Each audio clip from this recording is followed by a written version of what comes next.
moment. We are honored and blessed to be here, obviously to represent Penn State University, also the Big Ten. Honored to compete against Marcus and his Notre Dame football team. Got a ton of respect for Marcus, have followed his career for a long time. We have friends and coaches in common. Jared Parker was on both of our staffs. He's now the head coach at Troy and doing a great job, and him and Marcus are very, very good friends. But just excited to be here. It's been a crazy college football season, not only for Penn State, but really across the board. And we couldn't be more excited to be here and playing in the Orange Bowl, such a historic game. Penn State and Notre Dame got great history together as well, two storied programs. So just really honored to be here and represent Penn State in the Big Ten. So thank you very much. Thank you. Prestigious bowl game. I want to thank the Orange Bowl committee for the welcome yesterday. This is my first opportunity to be a part of this game, and as I said last night, your reputation precedes itself. We appreciate the welcome to South Florida for our families and all those that traveled, and so we know the work that's put in to put on one of these games, and we are very grateful for it. Looking forward to a great opportunity tomorrow night versus a extremely good football team. As Coach Franklin said, I have a lot of respect for him and the job he's done in college football, and this football team is a very good one that we have to continue to prepare for. We've got to use these next 24 hours to finish our preparation in anticipation of this great opportunity that lies ahead. So we'll do that, but again, we'll understand that we'll do that with being grateful for this opportunity we have ahead of us. Thank you very much, Coach Freeman. And now we'll open it up for questions for both coaches. Please raise your hand and a microphone will be brought to you. Once you receive that microphone, please state your name and affiliation before asking your question. We are now open for questions, and we have our first question down front. Good morning. My name is Mark Stallworth. I'm with the Miami Times newspaper.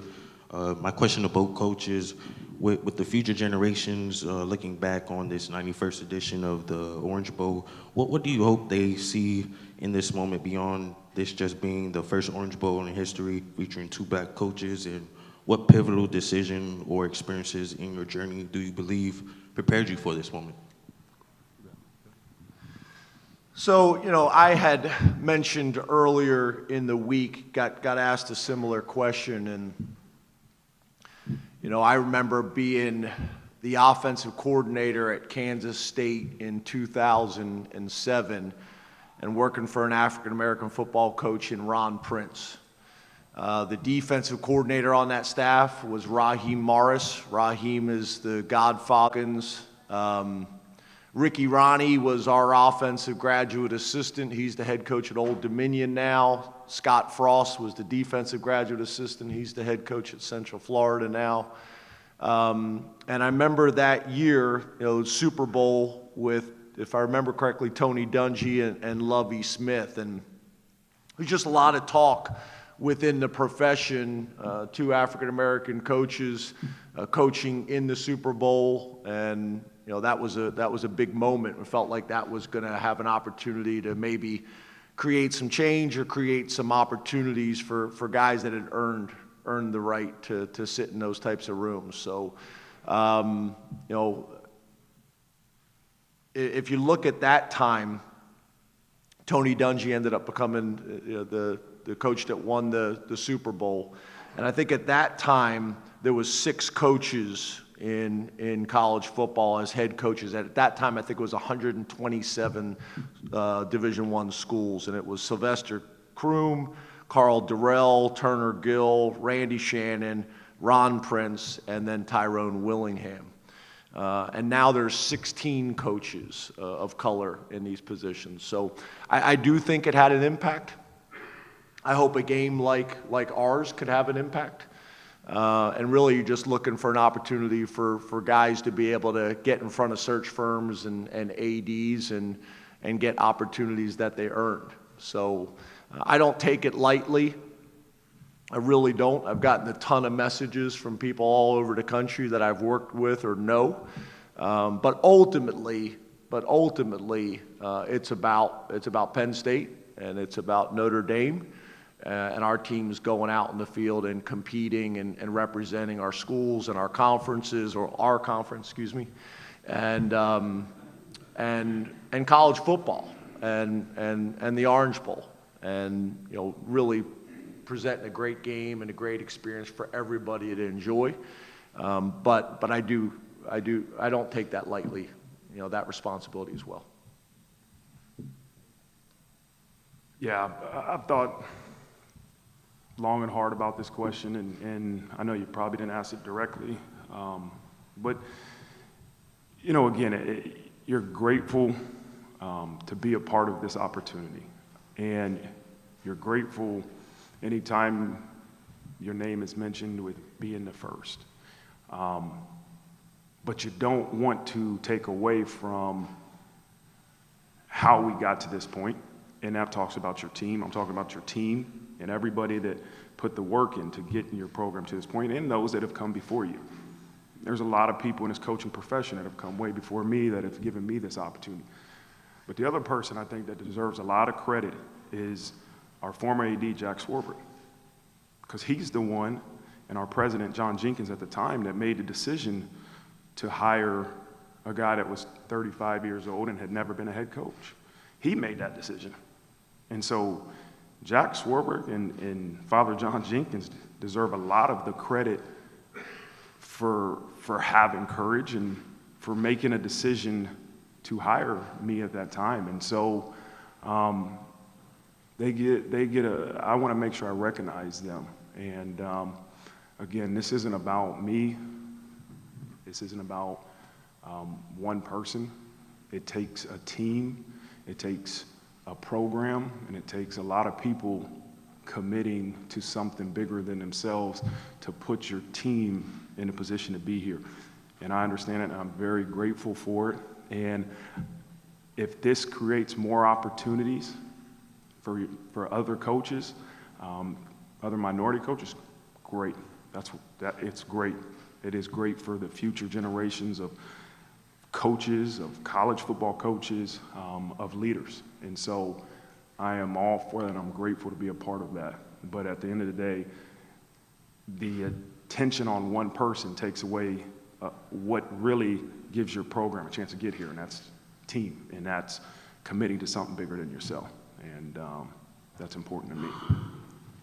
Yeah, Pat, I can't speak on that, and haven't really spent a whole ton of time thinking about it. Kind of like Marcus just mentioned, all of my time is focused on preparing for a really, really good Notre Dame football team. But like I mentioned before, if this could create some opportunities for other coaches to get in front of search firms, athletic directors, then I think it's a positive. And there's a ton of tremendous and qualified coaches out there that deserve the opportunity to get in front of these people. So we'll see how this plays out, but I haven't spent a ton of time on that. Notre Dame creates a ton of challenges, scheme-wise and specific skill-wise that we've spent all of our time, being prepared for. But I understand the question, and I appreciate the question. But it'll be a great game, and we're really, really excited about competing. I'm looking over here at Marcus, and how old are you now, Marcus? 38. 38. I mean, look at the hairline on this guy. I mean, envious of his hairline in a lot of ways. But Marcus has done a phenomenal job, and obviously he is the leader of one of the most storied programs in college football history, and so much respect for him and his career and his staff. He's got a great staff, got great leadership, just like we do at Penn State now. I think his comments about the decision-making and the leadership and the courage it takes to make these decisions. I feel the same way with our administration. That's one of the biggest changes at Penn State. Neely Bendapudi, our president, has been phenomenal. When it comes to athletics in general and specifically football. And then Pat Kraft, having an athletic director who played football in the Big Ten, I think has been significant. And, I wanted to take a moment to recognize them as well. On the left. A question for Coach Freeman, Jack Sobel, Blue and Gold Illustrated. What kind of week did Jeremiah Love have in practice in regards to the knee? And how has Jeremiah Love, Jadarian Price, kind of improved throughout the season? What did you see from him against Georgia when Love went out? Yeah, I'll start with Jadarian. He is a young man that has put a lot of work into the point that he's gotten to right now. He constantly gets better. Jack, you've heard me talk many times about you have to earn that trust in practice from your teammates and your coaches way before the media and the world sees you. And Jadarian's a guy that continues to do that, and he takes advantage of his opportunities. And, he's getting more and more opportunities. Jeremiah's has a good week of practice. We have to be smart in terms of how much, we're asking him to do in practice. We got to get him ready for the game, but he's confident. And, nobody, I think, feels 100% right now. We're in week, 15, or game 15. And so 16 maybe for you. And nobody feels 100%, but J Love will be good to go.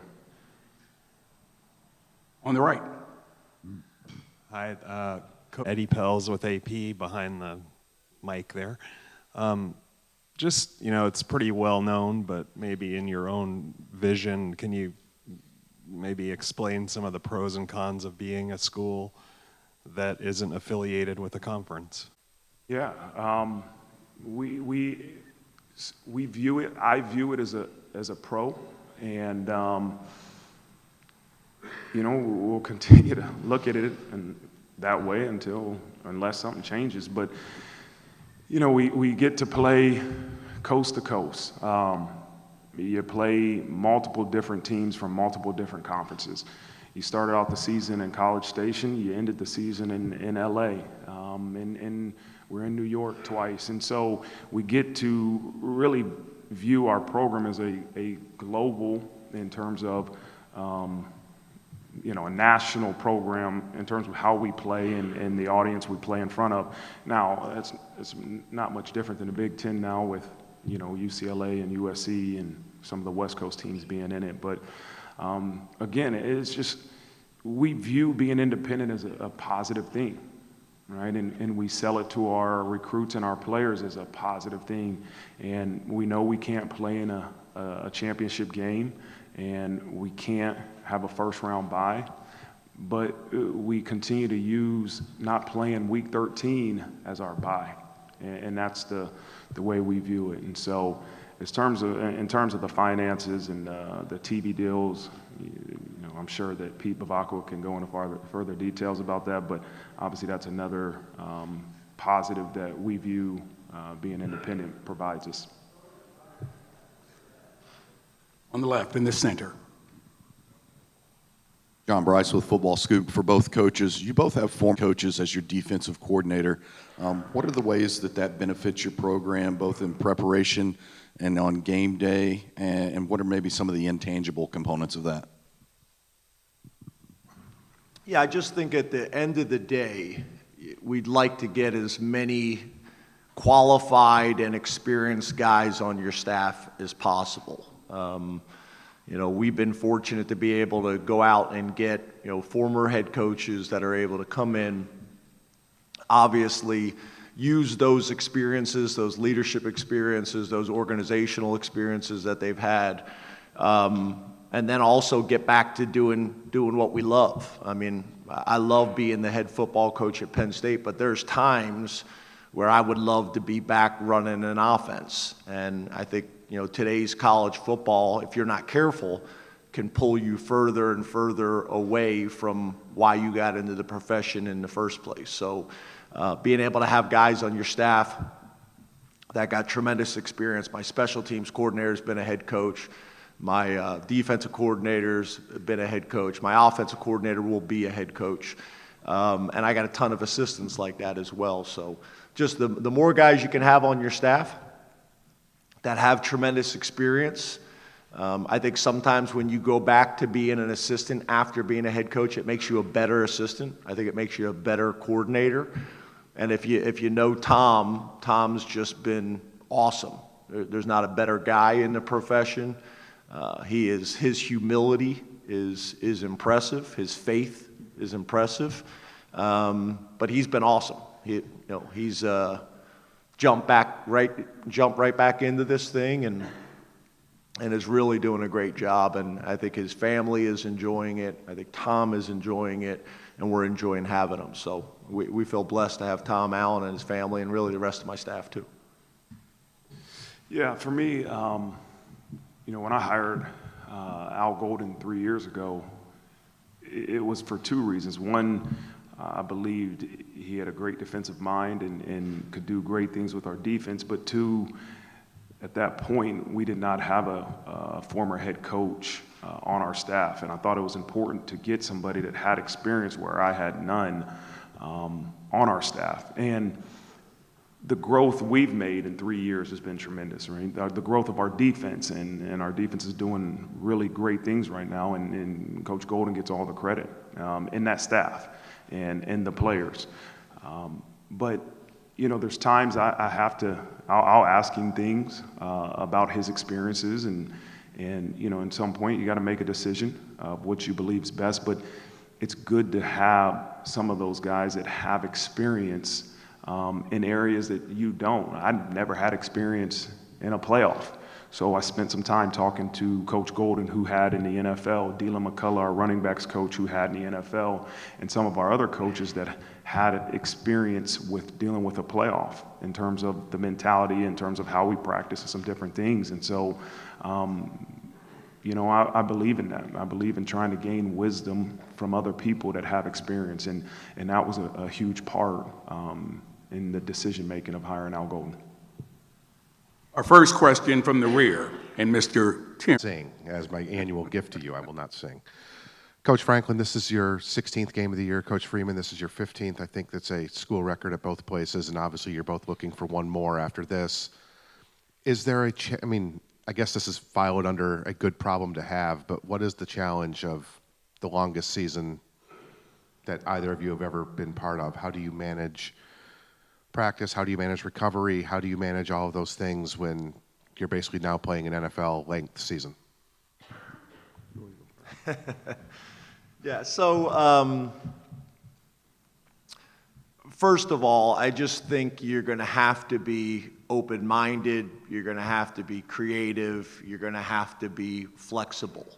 And we have tried to do that. I think the sports scientists that everybody is using now, we are fortunate to have a young man by the name of Andrew Nelson.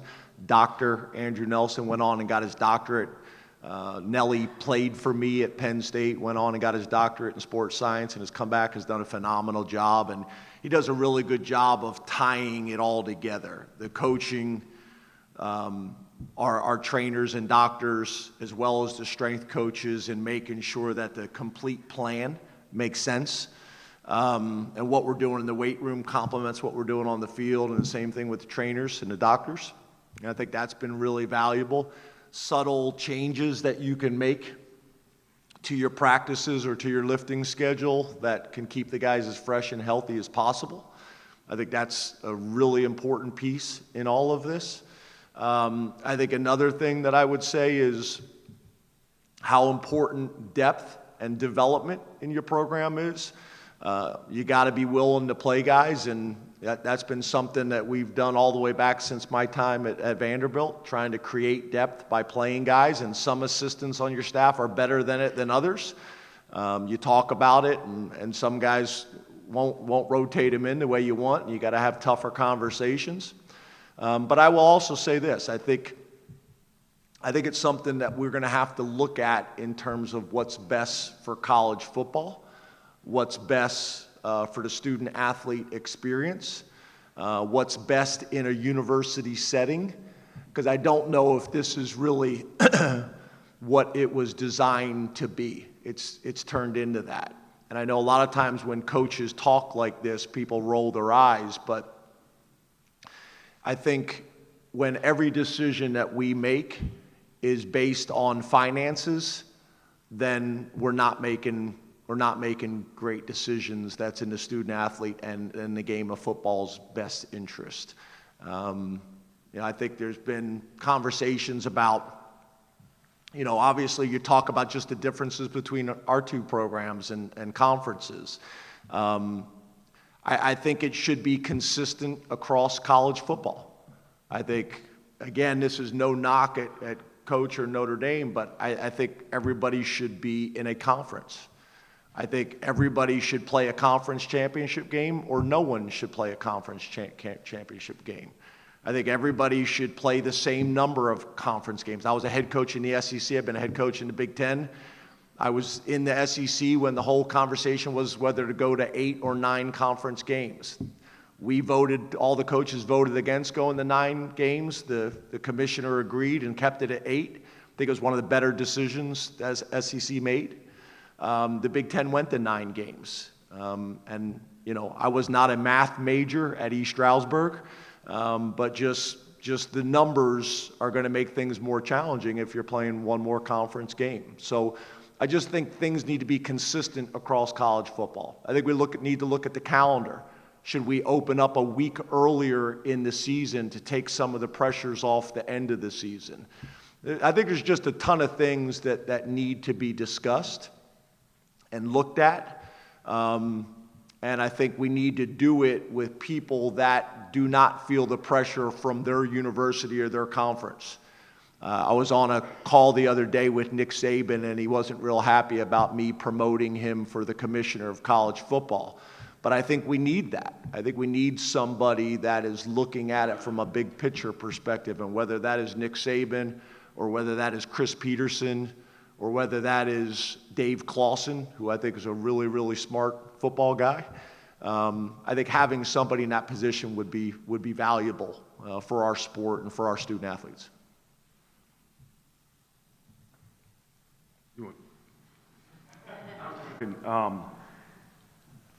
How we got ready for this season, how we're adapting is you have a plan, you have a team, you have a sports performance team that you listen to and you talk through some different scenarios, and you got to be adaptable. You got to be willing to adapt based off the unpredictable things that can happen, and that's what we've been able to do. And I feel like our guys will be physically ready to roll. Down front. Andrea Adelson with ESPN.com. For James, how has Abdul Carter progressed over the last week, and will he be able to play tomorrow? Yeah, I was going to ask you guys, there's a couple questions about the health of the Notre Dame team. I was going to hope you guys would ask more questions so we could figure some of that stuff out. We anticipate Abdul playing. He's doing everything he possibly can to play. His approach has been awesome. He's lived in the training room, but it'll be a game time decision, and we'll see. But just like the guys that we're looking at on the Notre Dame roster and concerned about their impact on the game, Abdul's one of those guys as well. So I get the question, and I understand where it's coming from, but Abdul's approached this the right way. He wants to play. He's put a ton of cryptic messages out on social media, which you guys have probably seen those. I learn as much from those as I do from our trainers. But we are hopeful and expecting Abdul to play, and we'll see. We'll see how that plays out. Do we have a question on the right? I'm looking for. Is running the football and stopping the run a big part of your team's identity? I think for us, it's what we do well and what we have to do to have success with this current team. And, it's really, as you look at the course of our season, it's been a big indication of the outcome of the game, our ability to run the football and our ability to stop the run. It's a mentality, it's a mindset. It's just from my defensive coaching background. When you can't stop an offense from running the ball, it can be demoralizing. And that's why we say we have to do it now. We're probably ranked higher in the pass efficiency part of defensive statistics, but still the mentality of stopping the run is so important. And as you get later in the season and you play better teams, it's going to be important, right? The same as the turnover margin and those type of things. But as you look at Penn State, if you are not able to do a good job at stopping the run and trying to run the ball, you're not going to have success, and you're not going to get the outcome you want. And so that will be important as we get into tomorrow too. This is for James first. This is Doug Maurice from Kings of the North. Michigan obviously won the national. I like the Kings of the North. That's perfect. Thank you for saying that, James. Michigan won the national title last year. Before that, 19 of 20 national champions had been from warmer weather or southern schools, most of them in the SEC. 3 cold weather schools in the semifinals here. With NIL, the portal, the 12-team playoff, do you believe there's something happening that will allow northern schools like Penn State, Notre Dame to compete at the very top of the sport, maybe even more effectively than in the past 2 decades? Well, first of all, you described us as a cold weather team. I don't know if I necessarily would describe us that way in recruiting. We don't really sell it that way. I will say this, I was a little apprehensive this year. For the first time, we had our mid-year guys come in early, and it's turned out to be a real positive. I'd be very comfortable doing it moving forward. I think we had 3 guys from Florida show up, and we have gotten more snow in the last 2 weeks than I can remember in a long time in Pennsylvania. So they're kind of looking at me right now like, this isn't what you sold us on. But I think at the end of the day, you look at college football and you look at the history, and obviously a place like Notre Dame and Penn State, tremendous history. And I think there are some changes going on right now. What that is specific to, I'm not necessarily sure. I don't know if there's enough data points and enough information to kind of make a strong statement on it. But as we all know, there's been a ton of changes in college football, really over the last 5 years, probably more so than maybe in the 25 years before it. And the programs that are embracing that, the programs that are being creative and aggressive, and I also think a really important word is being bold and aggressive, which is what we're trying to do, then I think it's helping. And those things are showing up, and you look at the playoffs right now, college football playoffs, there's a ton of teams. I also think it's good for college football, that there's more teams represented, there's more parts of the country represented, and it's not kind of the same old story. So, not exactly sure. We'll have a better idea maybe a couple of years from now, but I do think it's a good storyline for college football right now. Hey, Coach Franklin, Eddie Pels from AP. Hey, Eddie. We were talking to Tyler Elsdon the other day. This is kind of another NIL question for you. Do you think that, he's a guy who had a starting job and lost it. He could have left. He could have tried another school. He's stick around for 5 years, gets degree after degree. Is that kind of going to be the dinosaur now? Is there room for that kind of player left in big-time college football in the future? Yeah, I think that's a good question. I sure hope not. I worry about the 105 impacting that, because there's some, you look at Dom DeLuca on our team. Dom was a walk-on, was the Pennsylvania Player of the Year, senior year, tore his ACL, comes to Penn State as a walk-on, earns a scholarship as a captain for us, playing really well. Is there less of those stories now because of the 105? your point with Mr. Elsden, and NIL kind of impacting that. I sure hope not, because I think they're the stories that make college football so special.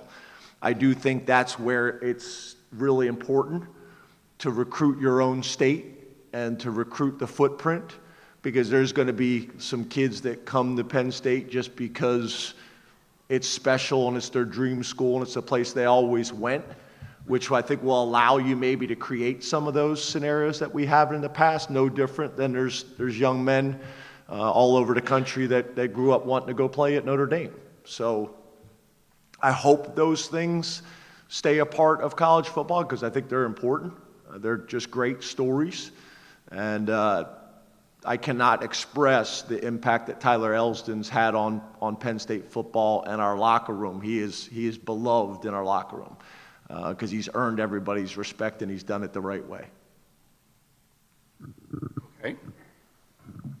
Yeah, Adam Rittenberg with ESPN. Just following up on what you said, James, on a need for uniformity. I wanted to get your opinion, Marcus, just as a coach of a program that really prides itself on independence. Does that need to happen? And then, James, I know you served on the AFC boards. Do coaches really want that to happen in terms of your interactions, to have it be the same or as much of the same, even though the sport's kind of celebrated for being different at different places? Yeah, Coach Franklin has a lot more experience. One, being a head coach in college football and even just being in the college athletics, where you can formulate a strong opinion.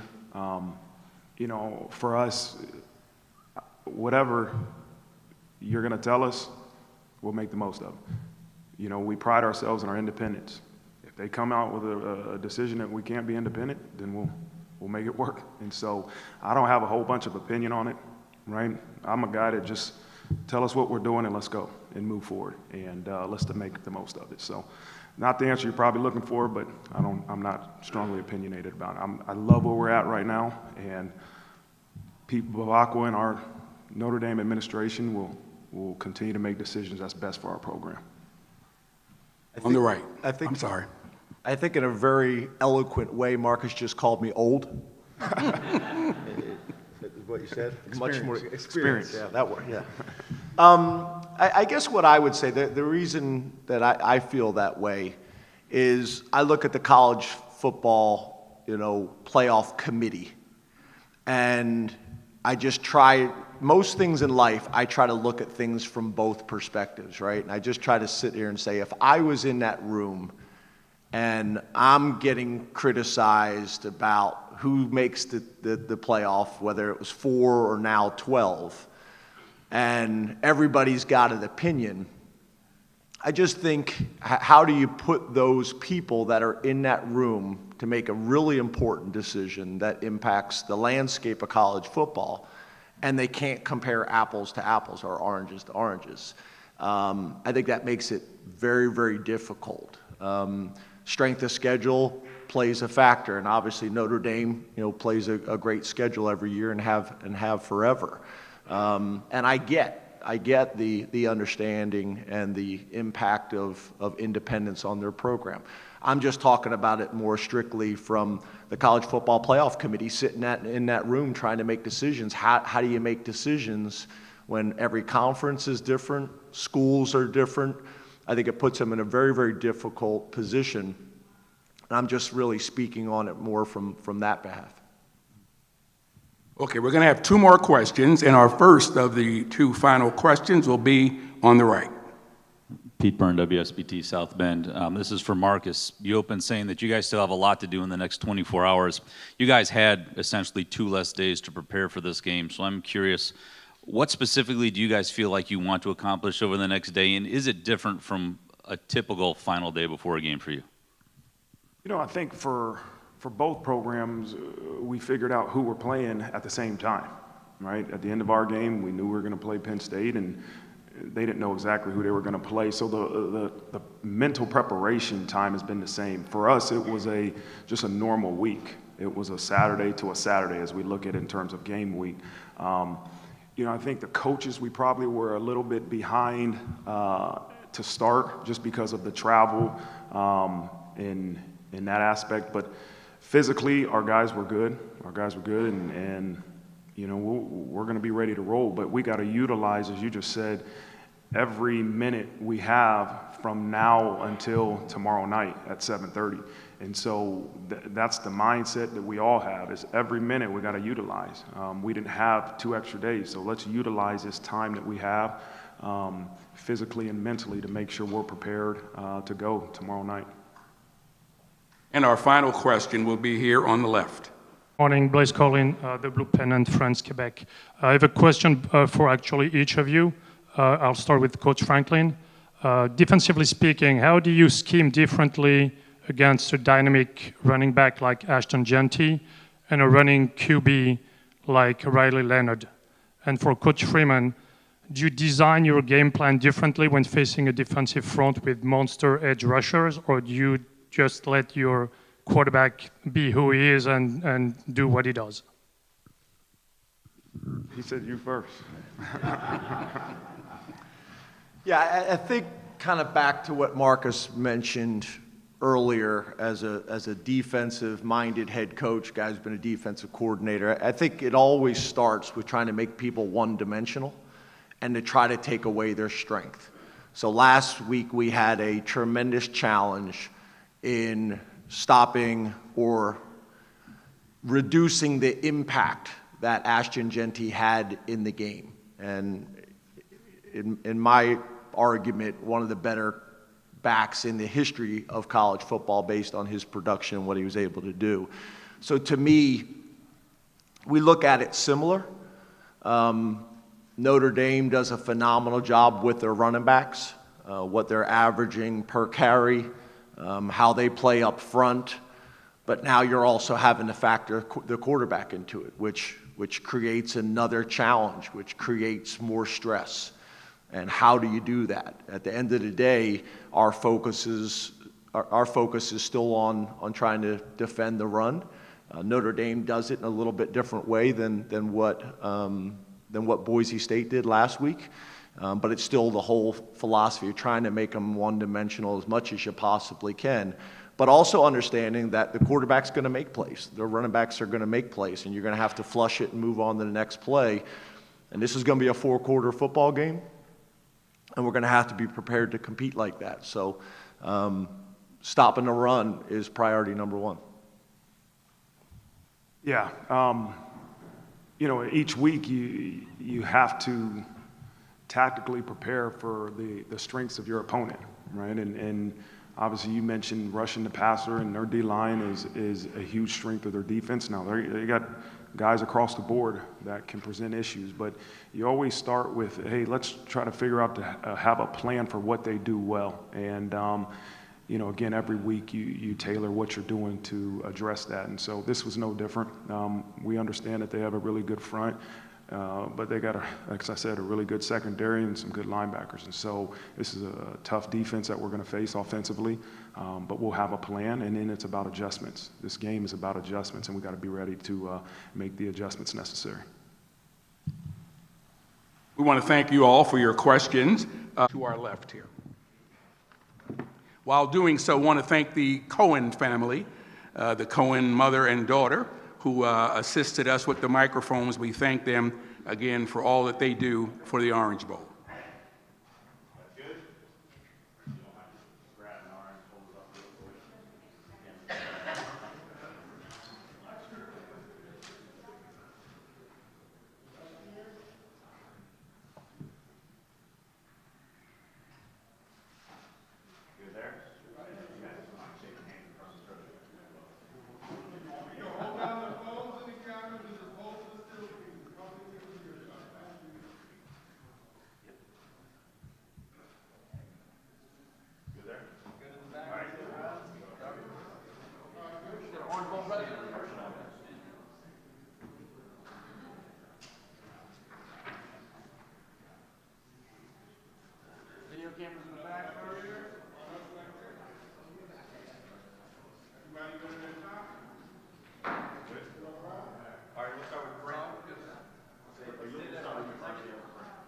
All right, our photographer.